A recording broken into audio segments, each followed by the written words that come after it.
introduce me on my first very show, the guy that just left the stage. Yeah. My name is Alessandra. I am an immigrant from Italy. Yeah. Everybody always, when they hear from me, they're like, no, you're Italian. Why? Do I supposed to sound like Joe Pesci from The Good Fella? Hey, what, you think I'm funny? You think I'm funny? You think I'm amusing? You think I'm... What the fuck is that? I don't even know how to talk that shit, sorry, you guys.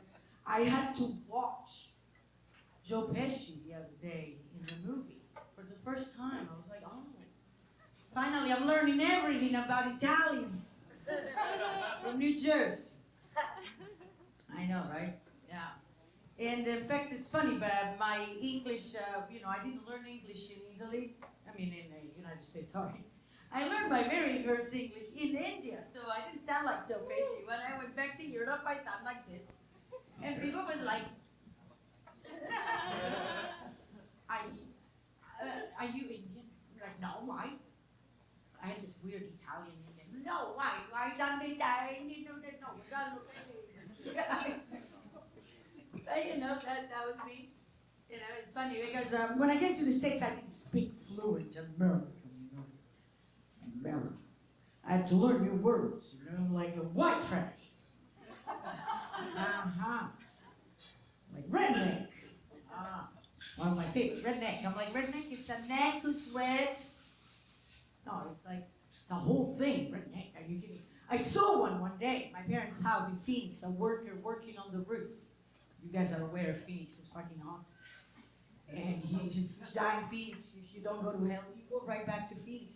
And he was working in the roof and he comes downstairs and I'm like, a lobster, ready for linguine. And then I say, redneck.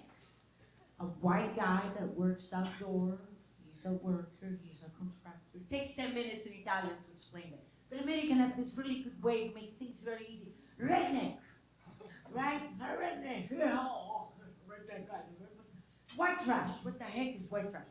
To me, white trash is trash of color white, like a bunch of plastic bags, milk jugs. I'm like, Americans must be racist even in the way they differentiate trash, whatever.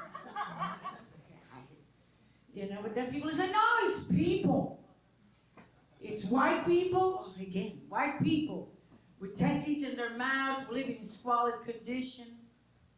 And then I met one. I'm like, this guy, I was in a pub one day, and he comes to me also, he had 10 teeth in his mouth. And he looked like the ambassador of the white trash. He comes to me. He overheard me saying, I'm from Italy, so he comes in like, so, do you guys in Italy actually go to work with cars? I'm like, at that moment I was appalled by his knowledge. I'm like, cars? What cars? No, we got Sir Giuseppe with the donkey. His name is Ferrari. We also got Alfa Romeo in the other barn, but doesn't matter.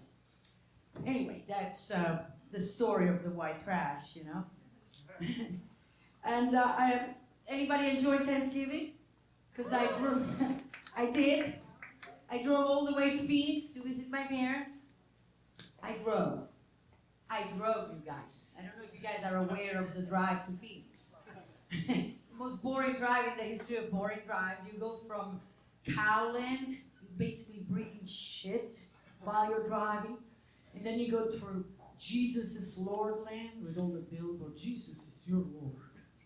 And then all the transporter boards and save waters. And then you get to meth land.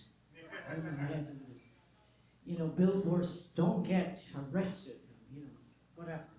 Bail yourself from prison, all the billboards. And then you get to Arizona, and you see all this amazing gas price billboard, all the billboards, But the gas price billboard in Arizona, they're the best thing, man. But on the way there, I stopped to LA to my very dear friend's house. She lives in a mansion. She's awesome. She's like, the red light, is that right? She goes through this breeding cycle between coke, whippets, and spliff. Repeat, coke, whip. She called it the reverse yoga technique. Instead of getting healthier, still yoga. But instead of getting healthier, you get fucked up really fast. But you don't feel guilty, it's yoga. You know, that's the thing. Oh, okay, you guys, that was my time. I can't believe it already, but that was in 5-10 minutes. The 5